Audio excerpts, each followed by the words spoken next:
All right, folks, I'm Nate. We're going to talk about how the internet has gone to crap and what we might be able to do about it. Now, those of you who went to DEFCON last year, you may have seen a talk from a very prestigious man named Cory Doctorow on a very similar topic. I assure you it's a coincidence. I found his talk while I was doing research for this. Didn't realize at all that he'd done a talk on it. I think I agree with him, though. So, here we go. All right, so like I said, I'm Nate. I'm an old school nerd. I've been doing techie things since, forever. I literally learned my alphabet on my dad's Texas Instruments machine in the living room on the TV. That's in the early 80s, right? So I've been at a keyboard since before I knew what letters were. Okay, so that means I've been there. I've learned a few things. You might call me a graybeard, although there's no gray yet. Well, not much. I guess there's some graybeard in that beard. Right. No, I don't really know why I picked a Norse mythology theme, but I think it's awesome. Roll with it. I hit a letter instead of a button. What did I do? There, okay. I think that's where we wanted to go. Yes, okay. So we're going to talk about why I feel like I'm qualified to talk about this. We're going to talk about some principles of how the web was founded, because I think it's important. We're going to talk about that decay that I kind of already hinted at, and what the heck can we do about that? And yes, I just really liked this, which is why I used this slide. All right, I have spent most of my career first in first-line support in like the dial-up days, dial-up internet. I was the guy that when you couldn't connect to the internet, you'd call, and I would try to help you put in like initialization strings for your modem to try to get you to connect. I used to run things like BBSs and whatever. We're going to talk about that in a minute. And I was there.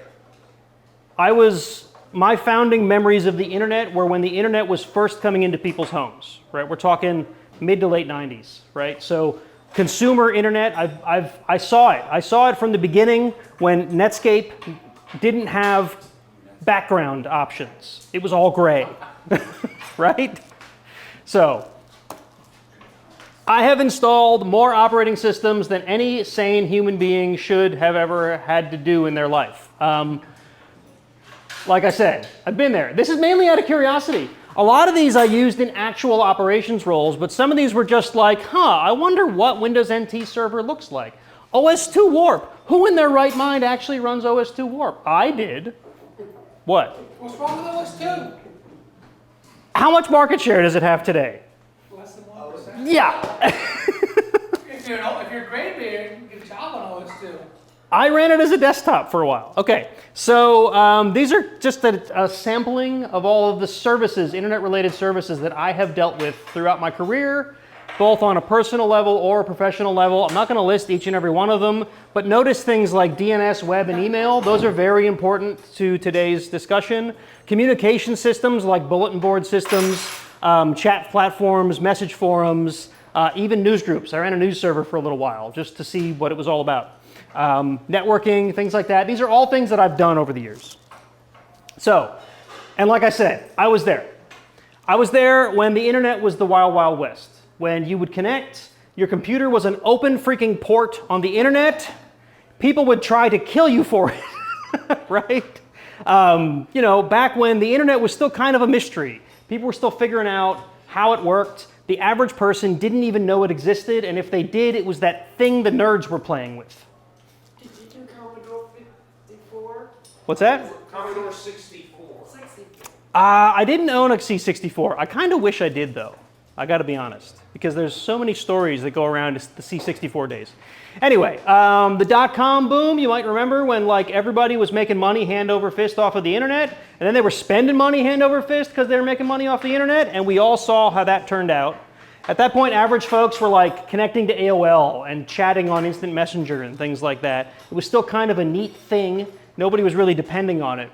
And then when it really kind of stabilized and became the global market, like early 2000s, like maybe early 2010s, when things like Amazon started to pick up. eBay was a big thing. Online marketplaces were really like a thing that the average person was using, right? People were getting research off the internet, right? And then what it is now. where personally, I feel like that globalized internet that was this like transient network of computers all over the place has now been centralized on a bunch of big providers. And I think that's a problem. And we're going to talk a little bit about why I think that's a problem. And then we're going to go into what I think we can do to maybe help, at least with one of the many problems. So this is what the internet, maybe not the internet, this is what the World Wide Web was founded on. A guy named Tim Berners-Lee, I always mispronounce his name. He's the guy credited with thinking up the World Wide Web, or the protocols in which the World Wide Web was founded on. And these were some of the founding principles that he wrote down while creating it. It should be decentralized. There should not be any central controlling node of the internet. There should not be any one thing that can go down that makes everybody's experience on the internet gone or degraded, right? It should be non-discriminatory. And that's not from a people standpoint, but it is kind of, right? Like there should be no reason that your social stance should not be able, or should prevent you from getting onto the internet. This is more about the net neutrality aspect of things. Everybody that connects to the internet at whatever level they're paying for, he made sure to actually say what you're paying for. This isn't like I'm paying $3 a month, I should get full-on, DS3 connectivity to the internet. This is what you're paying for, you should get. So if I'm paying for a connection that I can get to, say, Netflix with, and Netflix says it'll work on that connection, I should be able to use Netflix. There should be no reason that my ISP can say, you know what, we have our own service that competes with Netflix, and you are not going to be able to use Netflix because we don't want you to. Does that sound familiar? Because that's happening, right? Right. A bottom-up design. He suggests that the code that runs the internet, that runs the World Wide Web, should not be handled by some large corporation somewhere, closed off and walled off and says, okay, if you're going to be on the internet, you have to use this thing, right? This leads very well into the open source world, right? As I said in my intro slide, it was written down, I didn't say it. I live in a very open source world. I love open source. I work for one of the, in fact, probably the largest open source company in the world. I kind of like open source. I like that he wrote this down. I like that this is part of the founding of the internet, right? So things like the Apache web server, which runs a huge swath of the internet, has been around almost forever, all open source. Anybody can go get it, download it, run a web server, right? That's how I got started. I got started running a web server in my parents' basement in my bedroom because you could at the time, right? And universality and consensus. This comes down to protocols. What computers speak to talk to each other on the internet. So the World Wide Web, for example, is based on a bunch of protocols that are supported and documented and agreed upon, and everyone talks the same language. So if your computer wants to connect to that computer, it talks HTTP. It reads HTML. It displays it to you on the screen. Now, again, we're going to talk a little bit more about this, but there are a lot of cases today where that is not necessarily true. Okay, oh, and I put a link there. Oh, how do I get back? I want to go back. There we go. There's a link at the bottom to the actual webfoundation.org history of the web, where you can go read about these things, because he's a lot more in-depth on these things than I just covered. That's a high level. Yeah, okay. So, have you noticed the decay? And I'm going to try to iterate on some of this decay, right? Who remembers MySpace? Yeah, right? That poor guy, Tom, he just wanted to be our friend, right? Tom wanted to be, remember, he was everybody's friend on MySpace. So MySpace was, to my memory, and to a lot of people's memory, the first real social network that was this centralized, everybody join here, you get a feed of what your friends are talking about. There weren't a lot of ads that I can remember. There may have been ads at some point. Initially, it was a music platform, apparently. People were sharing music through MySpace, and everyone just kind of glommed onto it as a social network. Facebook targeted them. Basically said, that thing you're doing, we want it. They did all kinds of things to try to lure people away from MySpace and join Facebook. Facebook started as like some way to rate the hotness of girls at whatever university Mark Zuckerberg went to. Kind of like skeezy beginnings, but whatever, it's grown into the network that everybody uses today. And what they actually did was, in the beginning, they targeted MySpace. They made like converters and importers so that you could just like put in your Facebook credentials. Can you imagine giving your Facebook credential, or your MySpace credentials to Facebook? And then they would just go suck all your friends' contact information in and nag the hell out of them until they joined Facebook. And they control everything. They control Instagram. They control it. We're getting there. So, I keep skipping 2 slides instead of 1 when I do that. All right, so Facebook. So, I mean, who knows what happened to MySpace? Tommy, that like a band. It's kind of abandoned. It went back to being a music platform. It's not a social network anymore, right? At least not a common social network. Facebook, of course, then came along. And Facebook was sort of billed as a new MySpace, cleaner, right? Oh, that was another cool thing about MySpace. You could actually inject CSS code into the text fields and make your page look however the hell you wanted it to. Yeah. Not so on Facebook. On Facebook, it's cleaner interface, more professional, right? And in the beginning, it was a whole lot like MySpace, right? You'd log into Facebook. You'd see what your friends were talking about. Very small amount of ads. In fact, I don't remember any ads at the beginning. They came in over time. But what Facebook started to do was they figured, boy, the things that these people are talking about, the things that these people are interested in, that's valuable. Because that's like marketing data. Now, full disclosure, I technically work in marketing now. I'm sorry about that. So I actually understand some of the other side of this fence now, right? But that data is very, very valuable to businesses who want to sell you things. So Facebook slowly but surely turned from a social network that connects you with people to a data mining hub where they can collect as much data about all their users as possible and sell it to businesses.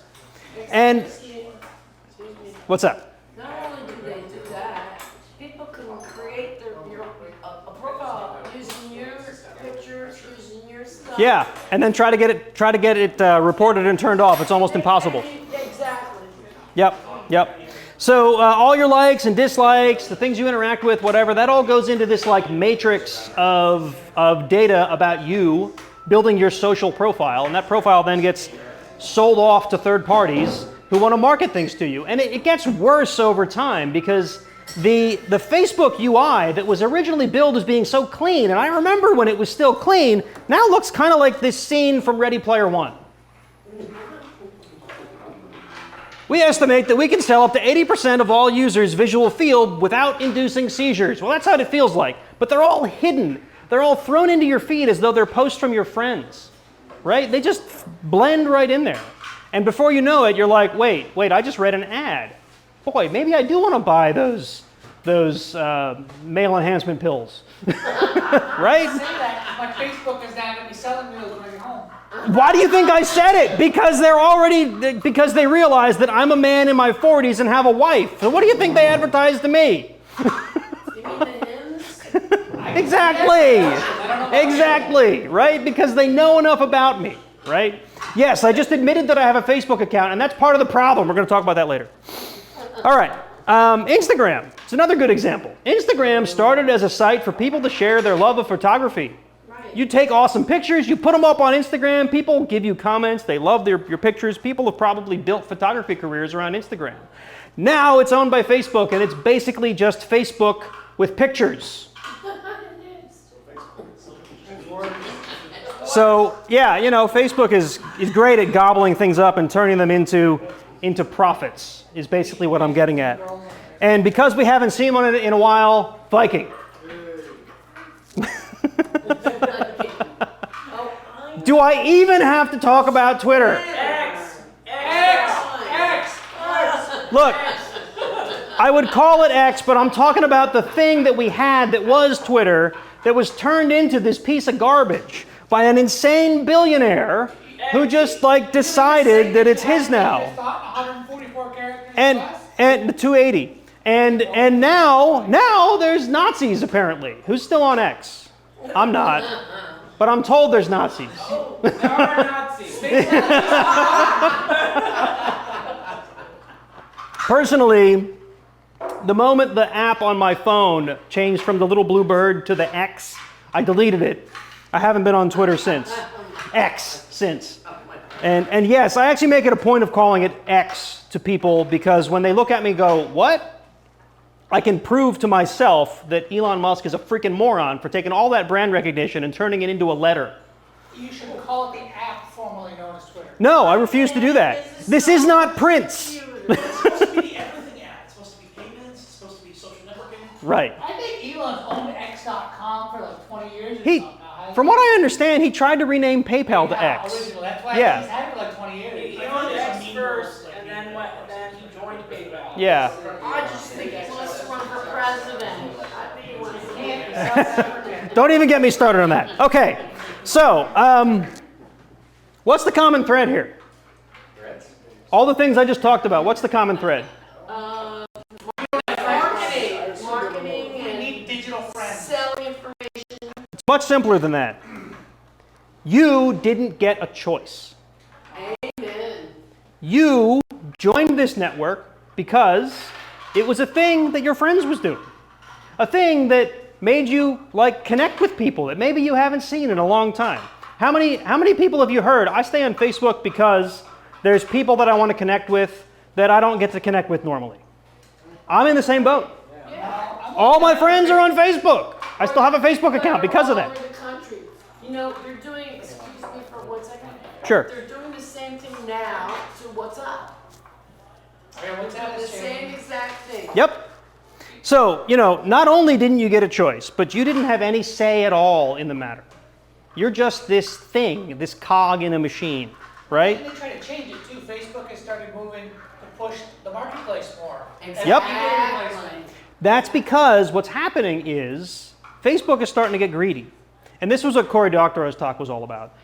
He thinks that all of these social networks, Facebook included, are slowly moving to this point where they're going to just self-implode because they're starting to get greedy and take all that profit back for themselves, right? But I don't really go into that in this talk because he said it a lot better than me. You should go watch his talk if you want to see how he said it. But anyway, these companies are gathering your data. They flash crap in front of you all day long. They influence elections. Who remembers when, Mr. Orange Man got elected, right? They influence how you think. You may not even realize it. There's a documentary on Netflix that if you haven't watched it, you should. It's called The Social Dilemma. It talks a whole lot about all of the science behind this and what social networks are actually doing to try to keep you engaged, keep you clicking, and track everything you do. They can actually tell if you're scrolling through your app and you pause on something for more than a minimal amount of time, it's like, I bet they're interested in that. They stopped long enough that they actually read that. So we're going to try to advertise them on that thing and see if they bite. And if they do, we're going to keep advertising. And then we're going to give them related things and whatever, right? So social networks have a crazy amount of control over us. We don't even know it.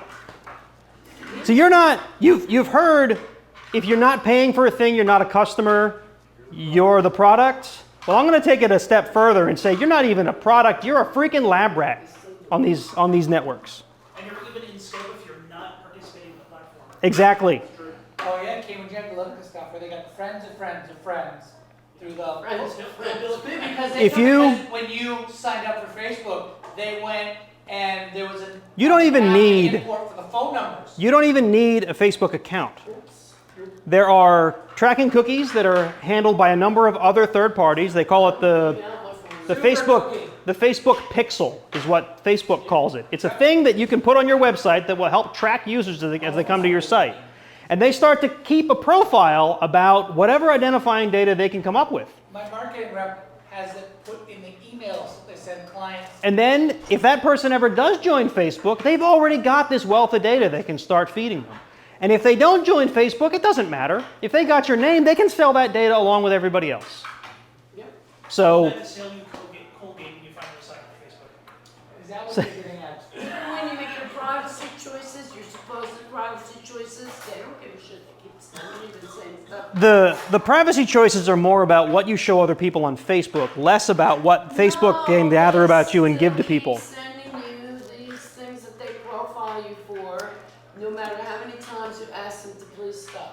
So I'm going to remind you this slide from earlier. Does it feel like what I just showed you meets any of these principles? No. Social networks are all run by big companies. They're not decentralized, right? They're not bottom-up designed, right? There's lots of other things that I'm going to go into in a second about just sort of how the internet was architected and how it's operated today. Some are good and some are bad. I will admit that some of these principles were a little, I don't want to say short-sighted, but they were altruistic, right? Because the way things panned out, just the average person doesn't have the technical ability to do these things. So, like, there's a certain bar to entry that's always going to be there. And a lot of these providers help with that, right? But we're going to get to that in a second. Anyway, the point I'm trying to drive home is that centralization on social networks. That seems like a problem. It seems like it's opposed to these principles. So we're going to talk a little bit about other services, not just social media. Email. We all use email, right? I mean, you can't really be on the internet working or otherwise and not have an email address, right? Email, I don't know if you're aware of this, maybe folks in this room are.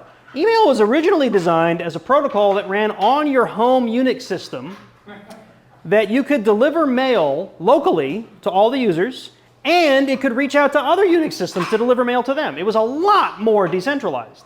If you ran a desktop, you could run a mail server on it and send and receive mail right there. That was where your email was hosted. Now, we've seen what happened with spammers and whatnot. That wasn't really tenable because it's way too easy to abuse that sort of a model. So email has basically been, now it did it again. Email's basically been centralized into a couple very large providers. When I did some research for this, I found that Gmail hosts 27% of email globally. That seems kind of small, actually. 27% globally is a big number. I think it's pretty big. Where was like Microsoft and the other? I couldn't find data on Outlook is the other one that I think, Outlook Online or 365 or whatever the hell they're calling it now, is really the other big one. Microsoft still owns Hotmail and all the But other stuff. sure, was yeah. for ages. So Get breached. my point is that this is probably a bigger list than just Gmail and Outlook 365, but I've only got so much room on the slide, and they're the biggest players. But things like your ISP, large providers like Gmail and Outlook, and there's a couple other large mail providers, they're running most of the internet's mail. The days where you could just spin up your own mail server, they're kind of gone. And there's some good reasons for that. Yes, you can.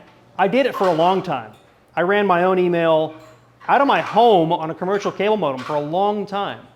I ran email professionally for Lafayette College when I worked there, like 5,000 or so users. It's a pain in the ass.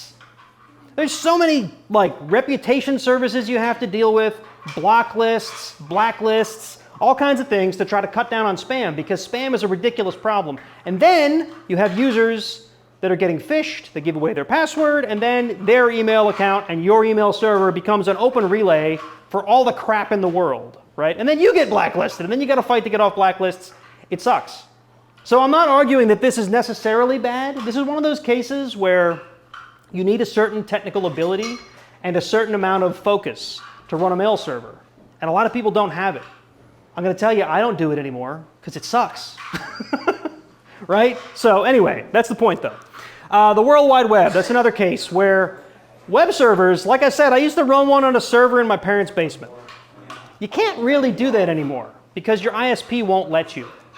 You can't run like a web server in some place that isn't a data center anymore, or more likely a cloud provider. And it keeps skipping twice. I'll have to use the arrow keys instead. More likely a cloud provider, right? Most websites are on a service that does hosting. That's why I put Wix and Shopify in here. There's probably bigger providers than that. I didn't do a ton of research into who's who here, but this is basically how this works. You pay WordPress.com to host your WordPress site. You pay Wix to host your generic website. You pay Shopify to host your online store, because there's a lot of things you got to think about. The average shop owner, that is, right? The average person running a website. Folks like us, that's different. I personally pay for a server on Hetzner where I run all of my websites, but I know what I'm doing, right? I wouldn't expect like average Joe who wants to run a website to do that. And on top of that, personal websites have been largely replaced with social media. Like, remember the Angel Fire days? Tripod? Like everybody, yeah, Tripod, that was another one. There was a third, GeoCities. Everybody had a web page, had a home Did you page. know they were all owned by the same company? Were they originally or were they just eventually? I just remember I had a tripod and then I found out if you created a GeoCities account using the same email address, it knew. Like, no, you've already got, yeah, and, okay. And then it would delete your other website. So at any rate, my point is that those like the decentralized nature of the web and information has now been drawn into basically Facebook. Like, yeah, we'll talk a little bit about social platforms in a sec. So social platforms, we'll go right into social platforms. There was a time when social platforms were things like BBSs that were local. You could meet someone in a BBS and then go across town and meet them in person, right? And these were run by sysops that were just like doing this as a hobby. There were a couple professionals out there too. But for the most part, these were little local communities. And then when the internet got bigger, it was things like message forums. I mean, like online forums, they were usually based on either location or special interests, right? These were people that would come together and talk about a thing or talk about a locality or whatever, right? Just like share a common interest. Those have pretty much all, I did it again, those have pretty much all been replaced by social networks. All of the message forums that I remember from the early 2000s have slowly but surely gone away and turned into Facebook groups. Boring, bland Facebook groups. They all look the same. They all have the same arguments in them, just with different tones and different perspectives. It's really kind of sad.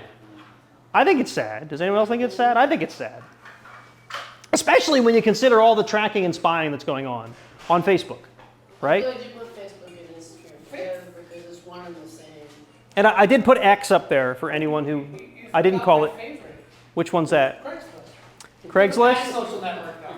That's not quite a social network. That's just a place to go buy things that Facebook is trying to kill with their marketplace. I feel like if you over-engineer your Twitter account to follow the right groups for me, like I'm looking for scientific articles. So Yeah. if I follow a bunch of research groups and the right accounts, it's going to feed me a whole bunch of research. That was- And that's great, as long as I don't follow any other accounts. That's how InfoSec Twitter was before E-Day. So, I mean, if you want I mean, to follow Twitter, just follow so one much- type of thing and make So other much accounts follow research, other things. so much sharing of information happened through Twitter. And again, we'll touch on that a little bit. I don't want to ruin what's coming, right? But we'll touch on better solutions or possibly better solutions. All right. So yeah, like Facebook has basically killed off the old online community. And chat. Used to be that like IRC systems were all over the world. Now granted, IRC was like unencrypted chat, right? Nobody really wants that anymore. But you could encrypt IRC. You could encrypt at least the transmission. It wasn't encrypted communication. It wasn't end-to-end encrypted is what I'm getting at. But now that's been replaced by things like Discord and Slack. Are there any other chat providers out there?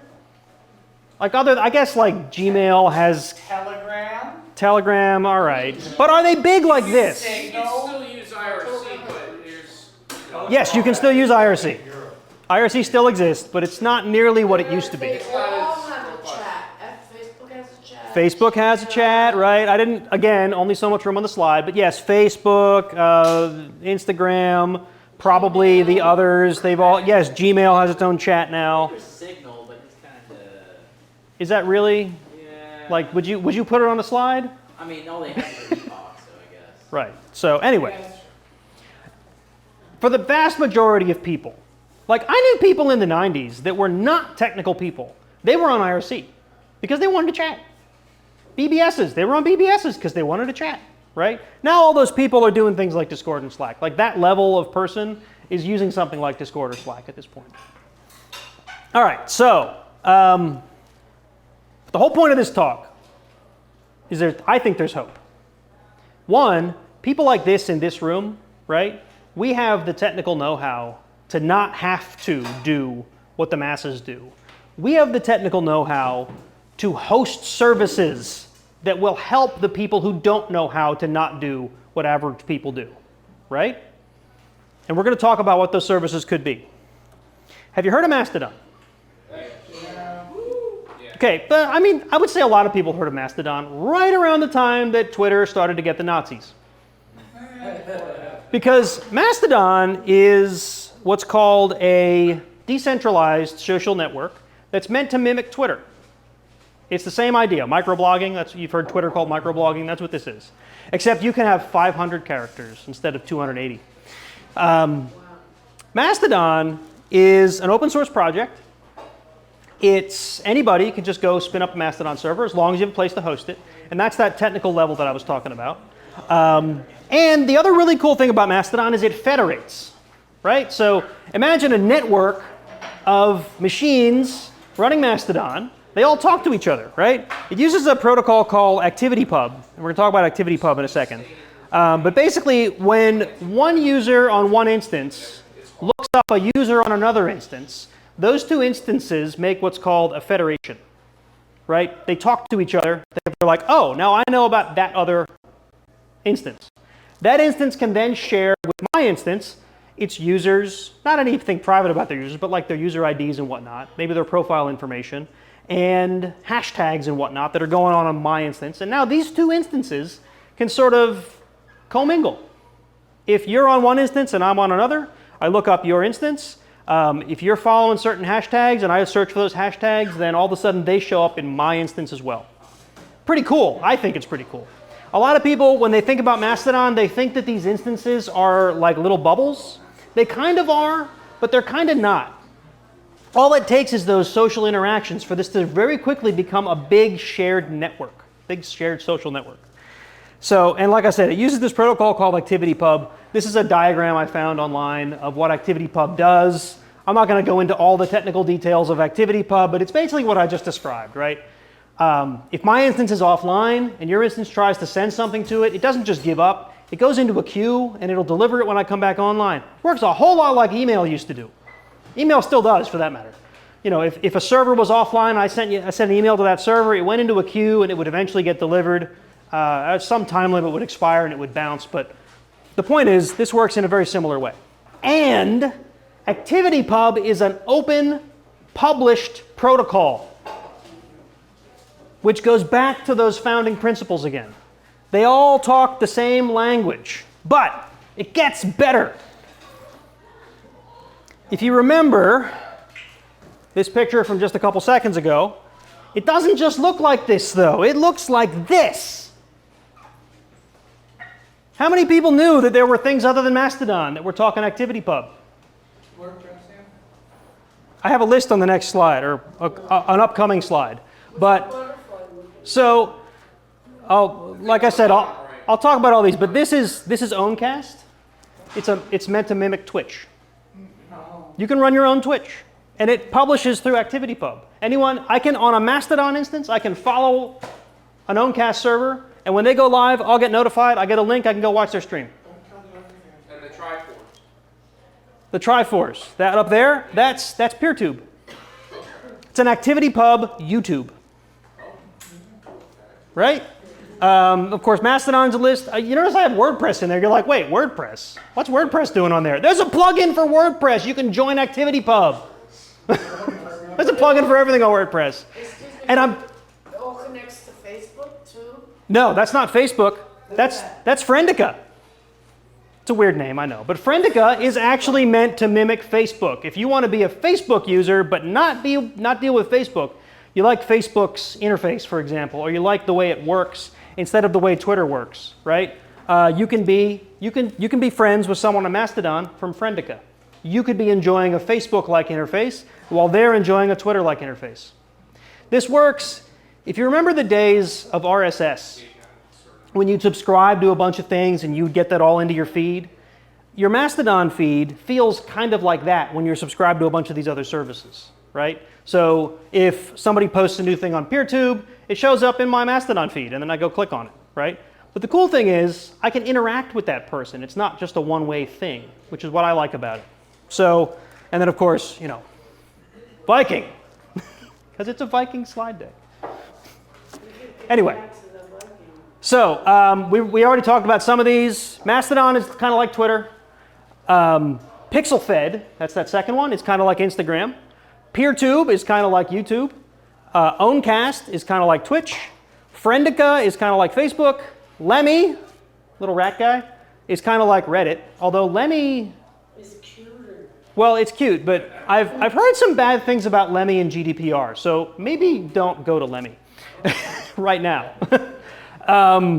Firefish is a blogging platform.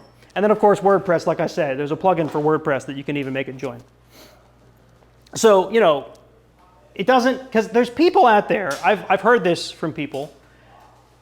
I don't like Twitter. I don't like, not that I don't like the service Twitter, I don't like the format of Twitter. I don't get it. I've heard that about people that join Twitter. They're like, I don't get it. Why would you do this? So Twitter is not for everybody. So Mastodon's not for everybody. But there's all these options. If you don't like Mastodon, you don't like Twitter, you can go be a Friendica user, or you can be a PixelFed user, right? And you can enjoy ActivityPub in the way that you want to enjoy it. Excuse me, but how do you get everybody else to go on those things? That's the problem. We'll talk about that in a minute. So you're getting ahead of me. You seem to, did you look at my slide deck? You spied, didn't you? You got a copy of this. All right, and then I wanted to mention there are other protocols, other services, other projects, I guess I should say, that are not ActivityPub, but I think are worth mentioning. Matrix is one of them. Matrix is an end-to-end encrypted, decentralized chat platform. Imagine if you were to take IRC, end-to-end encrypt it, and then make it federate with other IRC nodes, which I think might have been a thing IRC could do. I don't remember anymore. But the idea is I can host channels on my Matrix server. It knows about me, it knows about my credentials, it knows about my keys. And if I talk to somebody on a different Matrix server, it just links up to the other Matrix server through a federation protocol. And then it exchanges those keys, and now we can do end-to-end encryption between me and them. Or there's public channels as well that aren't end-to-end encrypted. But the point is that it's available. Not ActivityPub, though, so don't get that confused. And the other one is VeilID. Anyone who's like a DEFCON fan probably has heard of VeilID. This is a thing that's been. We gotta get them to do a talk. I would love it, because here's the problem I see with VeilID. One, I've known about it for about 2 years. I haven't seen a damn thing done with it, right? So that's one problem. It needs developers. And two, it's not ActivityPub. So it doesn't get to interact with that broader network of other things. And I think that's the power of ActivityPub. Maybe it's not a privacy-aware protocol like VeilID is trying to do. And there's probably a valid use case for why you'd want to use VeilID instead of ActivityPub. But I don't think that this is the answer to the Facebook problem, because you're not going to get the average user on VeilID. You're going to get the specific user that has that need, right? But I think ActivityPub has a chance, right? And that's kind of part of the problem. What's my next thing here? Okay, but there's a problem. And that problem is Facebook and Instagram and all the big social networks, TikTok, they've got the people, right? We don't have the people on ActivityPub. Half of this room didn't know anything but Mastodon existed. And we're the nerds. We should know, right? So the real problem, and the other side of that problem is, even within our group of people, there's people that don't understand why Mastodon is powerful or how it works. They don't understand that it connects to other types of social networks or other, formats. They don't understand how to get started with it. They don't understand how to find people. They don't like that it doesn't automatically give you that platform that Twitter used to give you, right? Twitter, right? You'd go on, you'd put the right hashtags on it, and boom, you had a whole bunch of exposure. That doesn't happen quite as naturally on Mastodon. But we have to make it. We have to go be there. We have to go interact with people on Mastodon. We have to stand up more instances or join instances that already exist. And then, once we're comfortable with it, we got to bring our friends. We don't bring our friends, they're never going to be there, because they're not going to jump ship from Facebook to go to Mastodon. Mastodon's quirky. And there's people that are going to tell you, why didn't you put a content warning on that picture of your dog? My dog died, and that makes me sad. I'm not kidding. This happens on Mastodon. It's changing. As more people come in, it's changing. Now, there's another cool thing. Who's heard of threads? Okay. Who wants anything to do with threads? Okay. Why don't you want to have anything to do with threads? Because it's owned by Meta. We don't want to be on threads. But guess what? Guess who wants to be on threads? Everybody freaking else. Check this out, though. Threads, when they announced threads, they said, hey, we're looking at ActivityPub. We're going to federate with the Fediverse. That's, by the way, that's the term that a lot of people use to call this large network. I forgot to cover that. The Fediverse, the federated universe, is what's generally referred to as like this network of ActivityPub machines, or of ActivityPub instances. Threads already has ActivityPub built into it. There's a handful of users, mainly developers, on Threads that talk ActivityPub. I think this is amazing because here you have a huge company like Meta exploring, communicating with ActivityPub. That means me on my Mastodon instance can talk to Threads users, and I don't get all of the spying. I still get to talk to the people there, but Meta doesn't get me. What they get is the public profile I've already got on Mastodon, which they could have grabbed anyway, because it's public. It's a public social feed, right? So the downside here is, though, there's a lot of people on the quote-unquote Fediverse that are already talking about blocking threads because they're afraid. They're afraid of Meta. They're afraid of what they're going to do with it. They think that Meta is going to come in. They're going to change the ActivityPub protocol to do the things that they want it to do, which goes back to that open standards I was talking about earlier. How many of you have ever tried to open the same web page in Chrome and Firefox and they don't look the same? Yeah, that's because Chrome has Google sauce all over its face. Right? Firefox doesn't. Firefox obeys the protocols. Websites leverage the Chrome extensions that Google added, and they look different or better in Chrome, right? And people love that. Join the club. All right, so I think this is a good thing. A lot of people think it's not. I'm on, like, I can be convinced otherwise, but I really think that if Threads succeeds at joining ActivityPub, it will pave the way for other social networks to say, look at that. They did it and it worked. The users over there didn't shun them. The users over there didn't make it hard for them. Maybe we should do that too. And then before you know it, all of us privacy-loving individuals can still talk to the people that are on these larger social networks and not actually have to join those larger social networks that are spying on their users. So just some food for thought.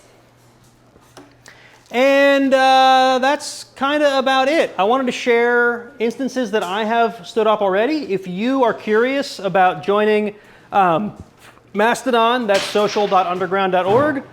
Video.ironsysadmin.com is my PeerTube instance. And offroad.town, because I'm an off-roader, and I wanted to try to get off-roaders into the Fediverse, is my PixelFed instance. You can follow me at these if you already have accounts and want to follow any one of those, feel free. And I think, yeah, that's my last slide. Thank you. Of course there's time for questions. I still have half a beer left. Oh, great. Once you're like 3/4 of the way through to ask my question, or should I? I mean, I'm a little over halfway. My question is this. We talked earlier about Twitter, X. We talked about the fact that they're not doing moderation there anymore. You've got some shady characters there. Yes, Nazis. Nazis. Has to be Nazis. In the Fediverse, is there such a thing as content moderation, and who is responsible for it? Okay, so for the recording, I'm not trying to parrot you. The question was, basically it boils down to the Fediverse is run by a bunch of, you could say amateurs, some aren't, right? But is there content moderation on the Fediverse? And the answer is yes and better. Because you get a certain amount of power for yourself. So one, I run my own instance. I can flat out block instances that are full of people I don't want. There are instances out there that are full of things like child pornography, that are full of things like fascism, Nazis, hate groups. You can block them. My instance doesn't even federate with them. If one of my users tries to interact with one of those people, can't find them. They don't exist. And then on top of that, every server has its own set of rules. And of course, a server admin, right? You can report issues to the server admin in the same way that you'd expect on any other social network. Except you're probably going to get a guy who actually cares because it's his instance or their instance, and they want their users to be happy, right? And they're going to try to actually deal with this. If you guys are familiar with infosec.exchange, that's run by Jerry Bell, who used to run, I guess still runs, the Offensive Security podcast. He's been running it for like 7 years. That's a Mastodon instance. He actually pays like thousands of dollars a month, funded by his users, to keep that instance up and running. He's got thousands of users. He actually has staff of volunteers that help him with moderation requests. So yes, there's still moderation, but it's not automated in the way that it is on larger social platforms. They have AI bots that are like looking for certain things and blocking people, but how often do they really get it right anyway? Nothing prevents them from doing the same kind of moderation, either by hiring a farm of people to do it or come about it. That is true. And this is probably a thing that could be developed if the network got large enough that it was required, right? Right now there's actually an account that you can follow that periodically posts statistics about how many accounts there are in the Fediverse, and it's up to like 8 million or something. So there's a decent amount of people there. The thing is, they're all like people like us. Or their bots. Or they're bots. There's bots. I'm sure there's bots. But that's cool though, right? There's actually an instance called Bots in Space. Nothing but bots. If you don't want bots, block it. Okay, any other questions? Did that answer your question well enough? Okay. What's stopping a large entity like Google from coming and redefining space and taking over? So that is the other beauty of the ability to block instances. If Threads joins, I'm in this particular camp when it comes to Threads. If Threads joins and all of a sudden they start acting really badly, we can all just block them. Then what do they have? They've got a bunch of servers they can't talk to. So if Google or Facebook or whatever came in and tried to take over, all we'd have to do is unanimously say, we don't want you here, and block you. Yes? There are a lot of entities like banks and things like that that only use Chrome, and you can't get on them through Firefox. Mm-hmm. Which I don't like that. I mean, it's like Google wants to take over your phone, they want to take over your Outlook, they want to take over everything. Mm-hmm. So I have 1 million messages in my Outlook. So again, All garbage. for the recording, the question is about there are certain websites that only support Chrome, certain important websites, things that you can't just ignore like your bank, and what do you do if you're trying to avoid the Google spying? And the way you avoid the Google spying is to run a Chromium-based browser that is not Google Chrome. Which is, So Brave is one of them, although I've heard some sketchy things about the guy that owns it. Yeah, I see you cringing. I think there's other options out there. In fact, I think there's Chromium itself is its own browser. Yeah, you can just download Chromium. And that's basically like Google Chrome before Google Googleifies it, right? So, they messed it up. yeah. Technically Edge now too. Oh yeah, Edge is a Chrome-based browser, but it's got the Microsoft spying in it, so it's just a different devil. Devil, you know. Okay, yep. So in a situation like you said, where Threads comes in and starts acting badly, Yep.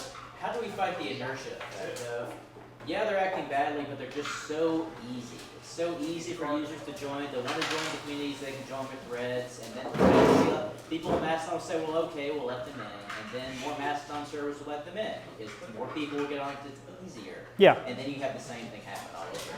How do you fight that inertia? It's just easier for the average person. So, all right, just to try to summarize the question, how do we stop the inertia of a service like Threads? Even if we all decide you're behaving badly and we want to block you, how do we stop enough sort of, I don't want to say weak-willed, but accepting server admins, right? My instance still doesn't have to talk to Threads, right? If I think Threads is a bad actor and I block Threads, it means that now Threads doesn't exist to me. If you're on a larger instance and your instance admin doesn't want to block threads because they don't want to lose the interaction, you can either start your own instance or move to another one. And now you might say, well, I don't want to move my stuff. Well, Mastodon specifically, and some of the others as well, make it really easy to like package up your profile and move it to another instance for that exact reason. If you don't like your admin, if you don't like his rules, if you don't like the sort of users that are coming onto that instance, you can pack up and move, right? If you started your own instance and decide, I don't really want to do this anymore, you can move yourself to one of the public ones. But then are we just going to end up with islands and fragments of communities that may or may not communicate? We're no better off than we were with Well, Facebook or the other stuff. so, I mean, yes and no, but again, this is an open protocol and the open internet, right? If someone's behaving badly, we have to trust in fellow server admins to try to do the right thing. And I know that's hard to do in today's world. But, you know, like there's quirks, there's possible edge cases where I don't think we have solutions yet. If we're all there and we're all working together to try to solve these, maybe we can find better solutions. Yep. I think both Google and Facebook behave extremely badly. Yes, they do. And there was a way that I was able to control, you know, if I wasn't like keeping in touch with people, I go on Facebook like once a week or so to catch up, just, you know, because Yep. I have people, friends all over the country. I go on Facebook, you know, like once a week or so to catch up with people and complain about politics. Right. Yeah, there's a lot, I have friends that do a lot of political Yeah. stuff on Facebook. But I mean, like, even movie stars, I mean, like, they're all on, you know, Facebook, you know what I mean? Like, all these, and everybody's like, The Daredevil stuff, and the the dating app is particularly annoying. so Blue Sky is another social network. It's made by Jack Dorsey, I think, right? The same guy who initially founded Twitter, right? I'm personally not even interested because it feels like just another Twitter trap, right? It's just another social network owned by a big guy, right? And a lot of people have done the same thing. However, a lot of people that are leaving Twitter are going to Blue Sky. And because a lot of people leaving Twitter are going to Blue Sky, celebrities and whatnot are following. And that's what could happen with Mastodon. Or it could happen in a situation like Threads. If Threads is allowed to federate, they join Threads because they recognize Meta, right? The celebrities are all over Hulu and Facebook. Well, They are. there are a ton. If you looked at Twitter before E-Day, there were a ton, and probably still are, a ton of celebrities that have Twitter accounts. And a ton of people that follow them. Well, maybe some of them still, yeah. Right. Both. But the ones that are looking to make money are going to Facebook. Well, yes. I mean, yes, that's true. It depends on what network they choose to be on. But they're going to go where the people are. But a lot of these have APIs to export a lot of that data and pull it out. Maybe not go back in, but at least you can pull some of the data. Yeah, I don't know if anybody's really interested in pulling celebrity data out of Facebook so you can look at it on Mastodon. They want the social interaction, I think, is really what it comes down to. Exactly. How do you make money on Mastodon? If I'm a business who wants to get involved, make money. That's one of the problems. There is none. There's Mastodon is like Twitter before the ads came in, right? So the whole power of Twitter before the ads came in was your network, right? You could go on there and say, I've got a thing, and here's my thing. And all your followers would see the thing, and then they could go do the thing, right? Mastodon is kind of the same way right now, because you can't promote a post on Mastodon. You can't put up an ad on that. I mean, you could post a thing that's like an ad, but it doesn't get promoted like an ad, right? In fact, it'll probably get ignored. What stops the admin from selling their users? You know, if you're not paying for a product, you are the product. This is the same old problem that we had in the BBS days, right? BBS admins owned all the data on their board. What they did with it was entirely up to them. It comes down to having some faith in the person whose instance you've decided to join. If you know me and you join my instance and I sell your data, you can come punch me in the face. Right? Like, that's how this works. If you know your instance admin, or you are your instance admin, that's the real power here, then So then there's nothing stopping bad actors in the Mastodon space.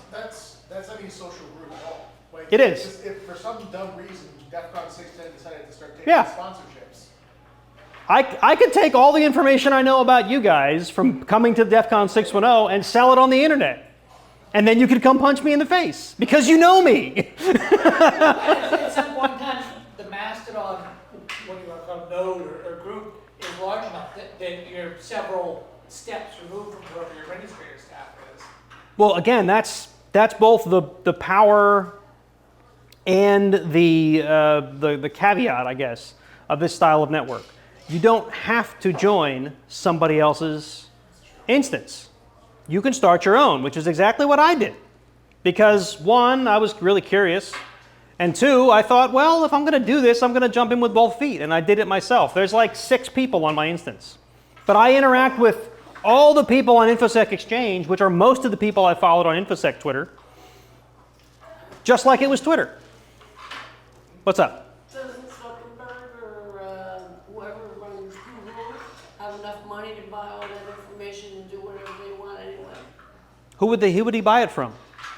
I don't know, but if it's out there, it's out there. No. If Something out like on the there's internet. not. Well, okay, yes, you could scrape it, but again, these are public profiles. I mean, I think you can set your privacy so they're not public, but you know, it's. Well, you can't do that anymore on any of the other things that are out there and are overused at this point. I mean, that's true. I would say that's true. Yeah, that data is somewhere, and the people that own it are going to sell it.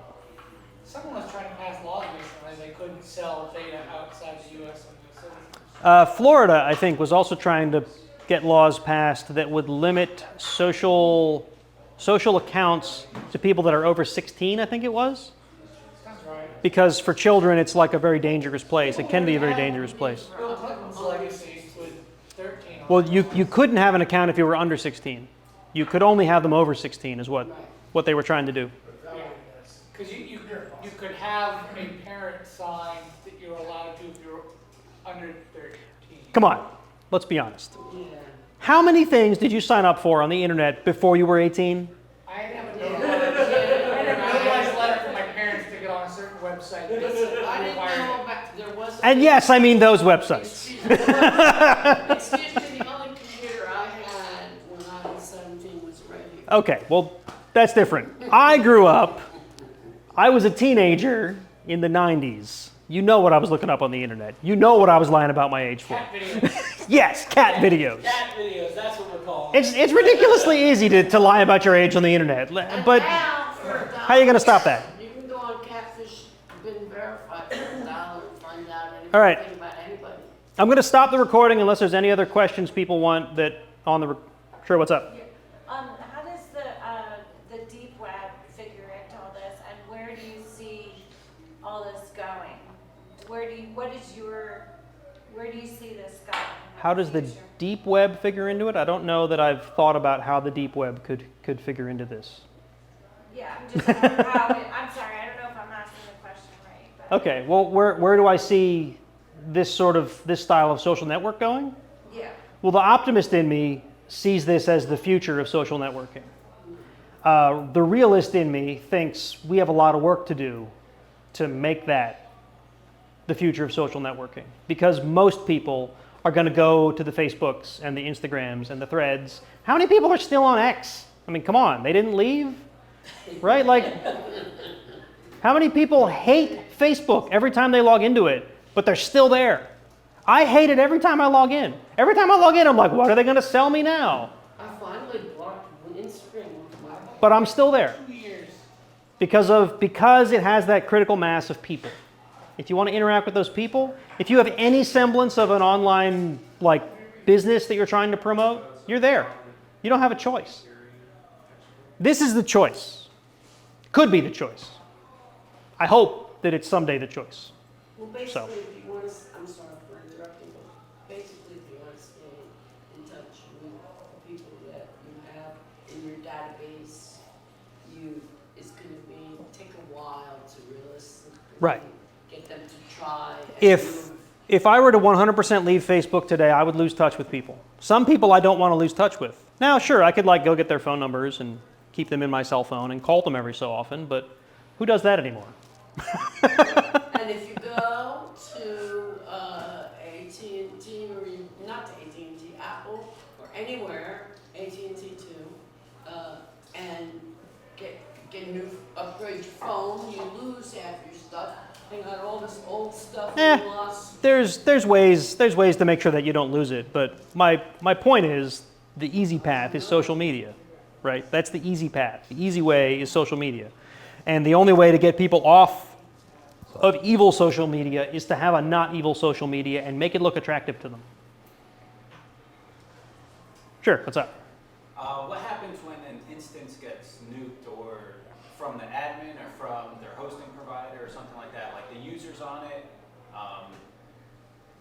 do they lose their interactions? I'm assuming all the content is gone. So this comes down to the same problem. I mean, it's really the same problem with any community that's run. What if Mark Zuckerberg turned off Facebook? Hey, didn't that happen yesterday? Wasn't Facebook offline for like half the day or something? Threads was I offline. didn't know. Yeah. this. But it comes down to you have to have some faith in your administrator. You have to hope that your administrator is doing backups. That account portability I talked about, I believe it also lets you download an archive of your own profile every so often. You don't have to. If it was taken down at that point, like. Well, if you're backing up your own profile weekly, for example, and it goes away 3 days after you've done your backup, then yeah, you've lost 3 days of interactions. But at least you'd have some point in time, which you could then put up on a different instance or your own instance or something. There are plenty of communities out there that have been backing up Twitter for years, have been backing up other social networks. Yep. There's going to be not just these monolith companies, there's going to be an ecosystem around, some guy likes to delete his terrible posts. Well, we've been backing up the entire thing for 3 years and we've got them all. Like, there's going to be people coming up with ways to So all you have to do is have a reputation for making terrible posts that you delete, and somebody will have backed up your data. Because on Reddit, there are people that are dedicated to scraping entire subreddits Yeah. by the minute. Yeah. For backup purposes, not for incriminating purposes later. Not for training your AI model. Just saying. You want to tell them about my AI model?